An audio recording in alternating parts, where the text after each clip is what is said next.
አላሁ አክበር። የአሜሪካ እስር ቤቶች ሌላ ዓለም ውስጥ እየገቡ ይገኛሉ። ከየስፍራው እጅግ አስገራሚ ደስ የሚያሰኙ ዜናዎች እየወጡ ይገኛሉ። ሙስሊም ሆናችሁ በሙሉ የተደሰታችሁ በሙሉ ኮሜንቱን በተክቢራ እስከ መጨረሻው ኮፒ ሊንክ እያደረጋችሁ ተከታተሉኝ።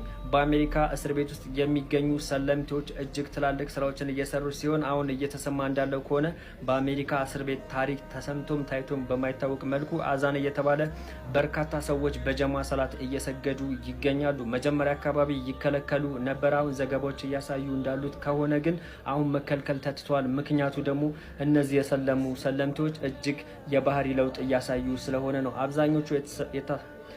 አብዛኞቹ የታሰሩት በርካታ ወንጀል ፈጽመው በርካታ ባህሪያቸው አስቸጋሪ የሆኑ ብዙ ወንጀል የፈጸሙ ሱሰኛ የሆኑ ነበሩ።